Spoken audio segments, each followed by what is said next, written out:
इस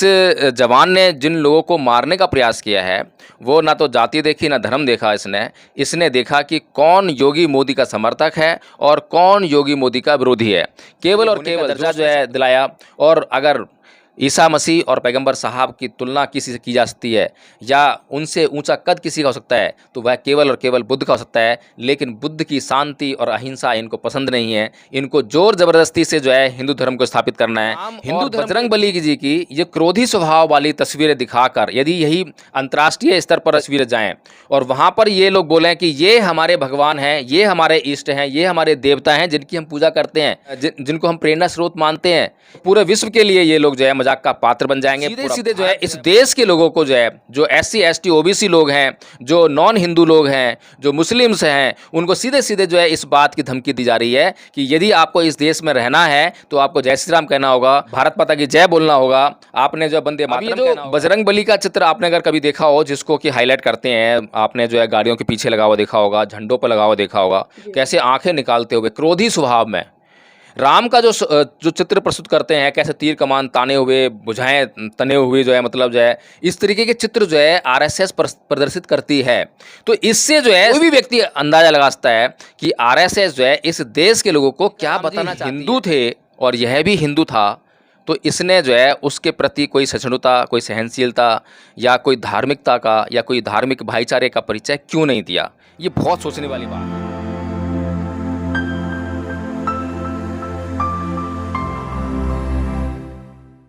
नमस्कार, आप देख रहे हैं NV News 24/7 नीलम बोध के साथ। जब देश में भाईचारे की बात होती है, जब देश में सबका साथ सबका विकास की बात होती है, जब देश में सबको एक साथ लेकर चलने की बात होती है, लेकिन उसी कड़ी में कुछ ऐसी घटनाएं आ जाती हैं जो कहीं ना कहीं अंतरात्मा को झकझोर कर रख देती हैं। जी हाँ साथियों, पिछले 2.5-3 महीने से आप देख रहे हैं कि जिस तरह से मणिपुर जल रहा है, अभी उसकी आग शांत नहीं हुई थी कि दूसरी घटना हमारे सामने आकर खड़ी हो गई। साथियों, जिस तरह से मुंबई जयपुर एक्सप्रेस ट्रेन में जो घटना घटी, वो कोई मामूली घटना नहीं है, वो कोई साधारण घटना नहीं है, बल्कि अगर उस घटनाक्रम के पीछे जाए तो कहीं ना कहीं आपकी रूह कांप जाएगी। तो आज उसी विषय पर चर्चा करने के लिए मेरे साथ में एडवोकेट जय भीम प्रकाश जी, उन्हीं से जानना चाहूंगी, सर इस पूरे घटनाक्रम को किस तरह से देख रहे हैं आप? देखिए नीलम जी, ये जो घटनाक्रम है ये साफ साफ तौर पर जो है एक हत्याकांड है। और इतने लोगों की इतनी भारी संख्या में, और वो भी सार्वजनिक तौर पर, और वह व्यक्ति जो कि लोगों की सुरक्षा में तैनात किया गया था और जिसके हाथ में पिस्तौल इसलिए दी गई थी ताकि ज़रूरत पड़ने पर जो है वही पिस्तौल का इस्तेमाल जो है वो उन लोगों की जो कि उस ट्रेन में यात्रा कर रहे थे उनकी सुरक्षा उससे कर सके, इसलिए उसको पिस्तौल दी गई थी। तो नीलम जी, कुल मिलाकर जो है ये बहुत ही जघन्य अपराध जो है एक ऐसे व्यक्ति के द्वारा कारित किया गया है जो कि सरकारी ड्यूटी पर तैनात था और उसके ऊपर जो है इतने सारे लोगों का जो है एक विश्वास कायम था और उसने जो है उस विश्वास को तोड़ते हुए इस हत्याकांड को उसने अंजाम दिया है। तो इसलिए नीलम जी, ये जो शख्स है इसने जिस तरीके से जो है इस घटना को अंजाम दिया है कि वो 1 घंटे पहले जो है कंट्रोल रूम को सूचना देता है कि उसकी तबीयत ख़राब है, उसको बेचैनी महसूस हो रही है, और कुछ देर बाद जो है वो सूचना देता है कि अब वो ठीक महसूस कर रहा है और अब उसको कोई तकलीफ नहीं है, वो ड्यूटी कर सकता है। तो इस तरह से जो है एक साजिश जो है, एक षड्यंत्र इस घटना के द्वारा रचा गया है ताकि कंट्रोल रूम को जो सूचना दी गई है उससे जो है ये मैसेज फॉरवर्ड हो सके। ये एक जब क्या नाम है ये केस जो है जब इसको अंजाम देगा तो उसकी जो मन स्थिति थी उसको जो है नियंत्रण में लाया जा सके जजिस के द्वारा, और वो जो है कम से कम जो हत्या का जो आरोप हो उसके ऊपर लगने वाला है उससे बच सके, उसकी तैयारी उसने जो है करने का प्रयास किया है, ऐसा मुझे मालूम पड़ता है। सर, जिस तरह से शासन प्रशासन एक हवाला दे रहा है कि ये व्यक्ति मानसिक रूप से बीमार था, लेकिन एक सोचने वाली बात है कि जिन लोगों को इसने मारा वो व्यक्ति मुस्लिम समुदाय के थे, तो अलग अलग बोगियों में जाके इसने टारगेट किया है मुसलमानों को। जिस तरह से इनके जो सीनियर रहे हैं SI मीणा टीकाराम जी, उनको मारा। अगर हम देखें तो एक ST समाज से और 3 माइनॉरिटी समाज से आने वाले लोग हैं। इसने किसी हिंदू पर गोली नहीं चलाई, इसने मुसलमानों पर गोली चलाई और ST समाज के व्यक्ति पर गोली चलाई, और गोली चलाने के बाद सर ये वहां से ट्रेन से कूद भी गया। तो नीलम जी, इस घटना से जो है एक ही बात जो है इस देश के लोगों को सीखने को मिलती है कि जो टीकाराम जी हैं, जो इसके सीनियर हैं, वो हिंदू समाज से ही हैं, इसी के अपने समाज से हैं, और बाकी जो 3 लोग हैं वो मुस्लिम समाज से हैं, अल्पसंख्यक समाज से हैं। तो उनको ये कहा जाता है कि वो दूसरे धर्म के हैं, लेकिन इसने जो टीकाराम के ऊपर गोली चलाई हो तो इसके अपने धर्म का, अपने समाज का आदमी है। तो इस तरीके से जो है इस घटना से ये समझा जा सकता है कि इस देश में इस जवान ने जिन लोगों को मारने का प्रयास किया है वो ना तो जाति देखी ना धर्म देखा इसने देखा कि कौन योगी मोदी का समर्थक है और कौन योगी मोदी का विरोधी है। केवल और केवल जो उसने शब्द कहे हैं वहाँ पर जो सुनाई पड़ रहे हैं हमें जो हम देखने को मिल रहे हैं कि जो इस देश में रहेगा उसको योगी मोदी कहना पड़ेगा, योगी मोदी को वोट देना होगा, इस तरह की जो बात कह रहा है, तो केवल उससे यही निकल कर आ रहा है कि इसने जो है उन लोगों को मारा है जो योगी मोदी को वोट नहीं करने वाले हैं या नहीं करेंगे। तो इस तरह से नीलम जी एक बात और इसमें निकल कर आती है कि टीकाराम जी जो हैं वो हिंदू थे। अगर टीकाराम जी हिंदू थे और यह भी हिंदू था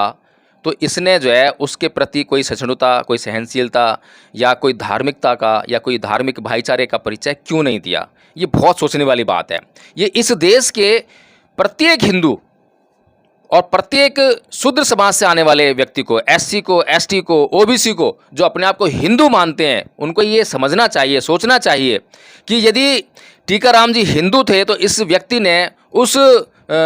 टीकाराम को जो है गोली क्यों मारी जो कि उसी के अपने हिंदू समाज से था। लेकिन यहाँ पर खाली हिंदू होने से काम नहीं चलता है। हिंदू के बाद जो है ये निश्चित किया जाता है कि वह किस वर्ण से है, वह किस जाति से है, फिर उसके बाद किस धर्म से है। सारी चीज़ें इस देश में जो है ये हिंदू धर्म को मानने वाले लोग जो हैं देखते हैं, तय करते हैं, उसके बाद निर्णय करते हैं कि किसको मारना है, किसको छोड़ना है। अभी जो आप मणिपुर का जो पीछे प्रकरण देखें तो उसमें भी जो है आपको यही प्रकरण निकल कर आया, यही चरित्र निकल कर आया कि आरएसएस के द्वारा जो पृष्ठभूमि तैयार की गई थी उसी का परिणाम जो है मणिपुर की वह विभत्स घटना के रूप में देखने को मिला है। सर क्या लगता है भारत देश में रहने के लिए लोगों को मोदी योगी की जय जयकार करनी पड़ेगी या जय श्री राम कहना पड़ेगा या भारत माता की जय कहना पड़ेगा या गाय को माता कहना पड़ेगा? जी नीलम जी, जिस तरह का माहौल जो है आरएसएस ने इस देश में तैयार कर दिया है और इस देश में शिक्षा को ख़त्म करके उन लोगों को मानसिक पंगु बना दिया है, अब उस तरह से जो है हर किसी के जीवन पर संकट के बादल जो है मंडाने लगे हैं। वो चाहे ईसाई धर्म को मानने वाले लोग हों, बौद्ध हों, जैनी हों या मुस्लिम हों, क्योंकि आरएसएस जो लोगों के मन मस्तिष्क में जो भर रही है वो केवल एक ही बात भर रही है कि इस देश को जो है मुस्लिम लोगों से खतरा है। और अभी जो है उसने मुस्लिम्स के खिलाफ खतरा दिखा कर जो है हिंदू समाज को इकट्ठा करने का प्रयास किया है। और इस हिंदू समाज में बहुत बड़े पैमाने पर एससी, एसटी और ओबीसी हैं, जो एक बहुत ही विचारणीय प्रश्न बना हुआ है कि ये जो एससी, एसटी और ओबीसी जिनको आज तक जो है शिक्षित होने का मौका ही नहीं मिला था, ये जो सवर्ण वर्ग जो है ये तो शिक्षा लेता रहा, इसने अपने दिमाग का डेवलपमेंट भी किया, सब कुछ किया, सोचा विचारा, लेकिन ये जो एससी, एसटी और ओबीसी है ये जिसको शिक्षा लेने का आज तक मौका ही नहीं मिला, जिसको अपने दिमाग का विकास करने का मौका नहीं मिला, इतने कि वो जो है उसको शिक्षा का मौका मिलता, अपने दिमाग को विकसित करता, कुछ चिंतन मनन करता, सोच विचार करता, उससे पहले ही आरएसएस ने उनके दिमागों को कैप्चर कर लिया और उन दिमागों को जो है प्रदूषित करने का जो है उसने काम किया। और ये जो है घटना कोई मामूली घटना नहीं है, ये घटना यह दिखाती है कि आरएसएस जो है पहली बात तो एक आतंकवादी संगठन है और उसने जो है इस देश के मन मस्तिष्क में जो है कितना जहर जो है भर चुकी है और उसके परिणाम जो है धीरे धीरे अब आने लगे हैं। जैसे कि मालेगांव की जो घटना थी उसमें जो साध्वी प्रज्ञा है वो जो उसमें मुलजिम करार दी गई, उसको कोर्ट ने दोषी करार देते हुए सजा भी दी गई। गोधरा कांड हमारे सामने हुआ जिसमें किस तरीके से मुसलमानों को टारगेट किया गया, मुसलमानों पर जो है इतना बड़ा भीभत्स हत्याकांड वहाँ पे जो है उसको अंजाम दिया गया। उसके बाद अभी मणिपुर की जो घटना घटी है कि ईसाई समुदाय को टारगेट किया गया कि हिंदू धर्म को जो है वर्चस्व में लाने के लिए, हिंदू राष्ट्र बनाने के लिए, जिस तरीके से कि मैतेई समाज के पास जो है भूमि वहाँ पर कम थी लेकिन जो सारी भूमि का जो क्षेत्रफल था अधिकतम जो है वो कुकी और नगा समाज के पास था, नगा समुदाय के पास था। तो इस तरह से जो है कि हर बात को जो है ये बड़ी बारीकी से देख रहे हैं। इसमें आरएसएस जो है यही काम कर रही है कि एससी, एसटी, ओबीसी जो हैं उनको मुसलमानों के खिलाफ खड़ा कर रही है, वो सामने खुद नहीं आते हैं। अधिकतर घटनाओं में आप ये देखेंगे नीलम जी कि ये जो लोग हैं जो अपराधी बन रहे हैं इन हत्याकांडों में, इसमें जो है एससी, एसटी और ओबीसी के लोग ही ज़्यादातर शामिल हैं। और जो सवर्ण समाज से आने वाले अगर कोई लोग आपको इनमें दिखाई देंगे तो वो वे लोग होंगे जिनका मानसिक विकास अभी बिल्कुल हुआ नहीं है, जो अभी जो है उसी तरीके से मैं कहूँ कि उनको एससी, एसटी और ओबीसी के समकक्ष ही हैं, उनका ज़्यादा डेवलपमेंट नहीं हुआ है। सर सबसे बड़ा सवाल यहाँ पर यह खड़ा होता है कि जिस तरह से सुबह 5 बजे इस घटनाक्रम को कल अंजाम दिया गया और शाम तक किसी को भी इस घटनाक्रम की जानकारी नहीं मिली, खासकर चाहे सोशल मीडिया की बात हो या मेन स्ट्रीम मीडिया की बात हो, लेकिन ऐसे तैसे जब ये खबर हाईलाइट होती है तो तब लोग इस पर मुंह खोलते नजर आते हैं। तो क्या था इस घटनाक्रम उनको दबाने का प्रयास किया जा रहा था शासन प्रशासन की तरफ से। जी बिल्कुल, कल मैं अमित शाह जी को जो है, जो दिल्ली का जो बिल पेश किया गया है संसद में, राज्यसभा में जो है, तो उस पर सुन रहा था उनको जो है, और वे ये बोल रहे थे कि हम किसी से डरते नहीं हैं, जो चुनाव हैं हम उनसे घबराते नहीं हैं और हमें किसी से कोई भय नहीं है क्योंकि हम बहुत अच्छा काम कर रहे हैं इस देश में। तो मुझे ये समझ में नहीं आता कि आप इतना अच्छा काम कर रहे हो, अगर आपके अंदर जरा सा भी नैतिक आचरण होता तो मणिपुर की जो घटना है वो कोई मामूली घटना नहीं है। उस पर जो है प्रधानमंत्री जी को सीधे सीधे जो है त्यागपत्र देना चाहिए था, अपने त्यागपत्र की जो है बात कहनी चाहिए थी। उनके जुबान से जो है,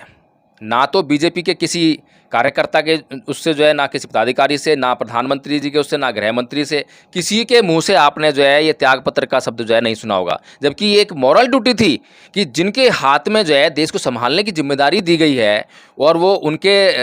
राज में जो है ऐसी घटना हो जाए, इतनी भीभत्स घटना हो, मामूली घटना नहीं है नीलम जी, बहुत भयंकर घटना है। और जो दिखाई दिया है वो बहुत कम दिखाई दिया है, बल्कि जो छुपा रह गया है या जिसकी रिपोर्ट नहीं हुई है वो बहुत बड़े पैमाने पर घटना कारित की हुई है। और इस बात को जो है ये लोग अच्छी तरह जानते हैं कि इनके पास कितनी शक्तियां संचित हो गई हैं, जिसका प्रभाव दिखाकर या जिसका प्रभाव का यूज करके जो है ये किसी भी घटना को जो है या तो कम कर देते हैं या उसको बिल्कुल दिखाते नहीं हैं। तो इसी तरह से जो ट्रेन में जो घटना घटी है, चेतन सिंह ने जिस तरीके से हत्याकांड को अंजाम दिया है, क्योंकि ये उसमें योगी मोदी का नाम ले रहा है और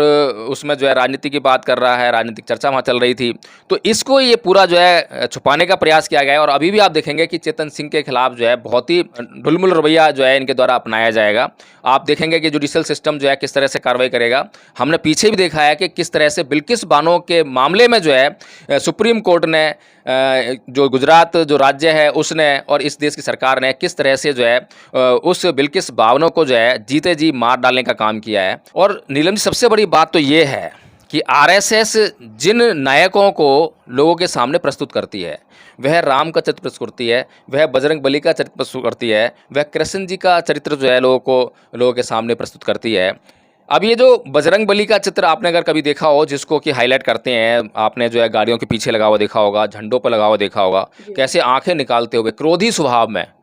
राम का जो चित्र प्रस्तुत करते हैं, कैसे तीर कमान ताने हुए, भुजाएं तने हुए जो है, मतलब जो है इस तरीके के चित्र जो है आरएसएस प्रदर्शित करती है। तो इससे जो है साफ साफ ये हम समझ सकते हैं और कोई भी व्यक्ति अंदाजा लगा सकता है कि आरएसएस जो है इस देश के लोगों को क्या बताना चाहती है। ये साफ तौर पे बात है कि आज से पहले आपने जो है ये जो 2014 में जो सत्ता में आई है आरएसएस के माध्यम से बीजेपी जो है, इससे पहले आपने राम और बजरंग बली की ऐसी तस्वीरें शायद ही देखी हो, शायद ही उनका इतना प्रचार प्रसार हुआ हो। लेकिन उसके बाद जो लगातार ऐसा प्रचार प्रसार किया जा रहा है, सीधे सीधे जो है इस देश के लोगों को जो है, जो SC ST OBC लोग हैं, जो नॉन हिंदू लोग हैं, जो मुस्लिम्स हैं, उनको सीधे सीधे जो है इस बात की धमकी दी जा रही है कि यदि आपको इस देश में रहना है तो आपको जय श्री राम कहना होगा, भारत माता की जय बोलना होगा, आपने जो वंदे मातरम कहना होगा, आपने जो है गौ माता को पूजना होगा। ये इस तरह की जो संस्कृति को जो है इस देश में जो है इस्टेब्लिश करने के लिए जो है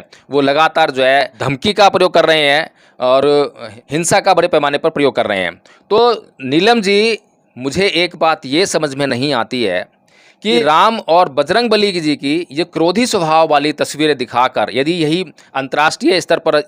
तस्वीरें जाएं और वहाँ पर ये लोग बोलें कि ये हमारे भगवान हैं, ये हमारे इष्ट हैं, ये हमारे देवता हैं जिनकी हम पूजा करते हैं, जिनको हम प्रेरणा स्रोत मानते हैं, जिनके बताए हुए मार्ग पर हम चलने का प्रयास करते हैं, तो पूरे विश्व के लिए ये लोग जो है मजाक का पात्र बन जाएंगे, पूरा भारत जो है मजाक का पात्र बन जाएगा। क्योंकि जैसे ही इस राम की, इस बजरंग बली की या कृष्ण जी की तुलना जो है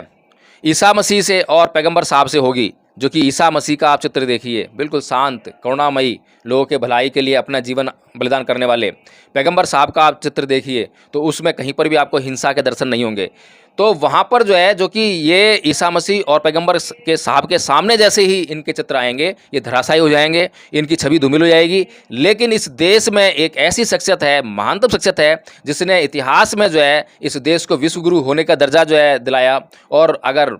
ईसा मसीह और पैगंबर साहब की तुलना किसी से की जा सकती है या उनसे ऊंचा कद किसी का हो सकता है तो वह केवल और केवल बुद्ध का हो सकता है। लेकिन बुद्ध की शांति और अहिंसा इनको पसंद नहीं है। इनको जोर ज़बरदस्ती से जो है हिंदू धर्म को स्थापित करना है। हिंदू धर्म के गुण क्या हैं, हिंदू धर्म के अंदर क्या अच्छाइयाँ हैं, इनसे इन लोगों का कोई कुछ भी लेना देना नहीं है। इनका केवल एक ही काम है कि जय श्री राम बोलो, जय श्री राम बोलो, जय श्री राम बोलो।